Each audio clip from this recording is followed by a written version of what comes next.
বেকার এবং শিক্ষার্থী নিয়ে সারা বাংলাদেশকে একত্রিত করে টাকাটা লং মার্চ আমরা শুরু করবো ইনশাআল্লাহ।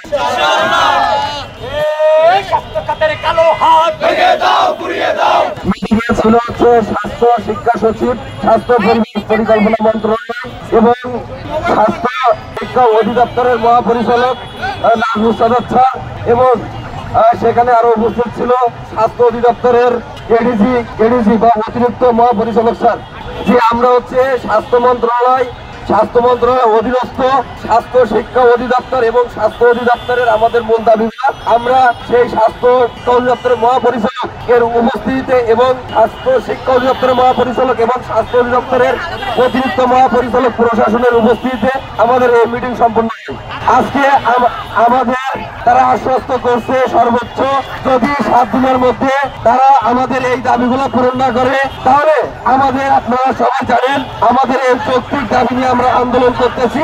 যদি পূরণ না হয় তাহলে সারা বাংলাদেশ থেকে আমাদের 40,000-এর উপরে বেশি চাকরি প্রত্যাশী এবং আমাদের প্রায় 30,000 আমাদের 30,000-এর মতো শিক্ষার্থী এবং 10,000-এর মতো পেশাজীবী আমরা সরাসরি ঢাকা টু লং মার্চ কর্মসূচি ঘোষণা করব এবং সেটা সচিবালয়মুখী হতে পারে।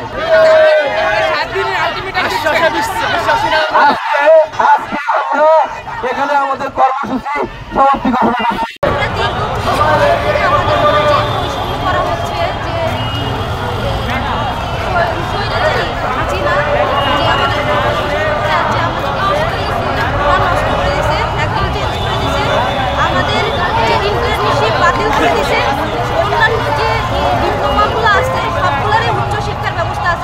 আমাদের একমাত্র মেডিকেল সেক্টরে আমাদের ম্যাথস ডিএমএফ এখানে শুধু উচ্চশিক্ষার ব্যবস্থা নেই, তাহলে আমাদের সাথে অবশ্যই বৈষম্য করা হচ্ছে।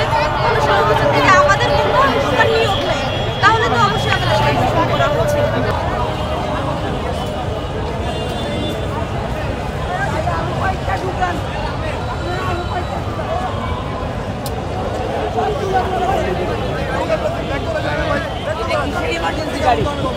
ইমার্জেন্সি গাড়ি হাসপাতালে রোগী ভর্তি আছে।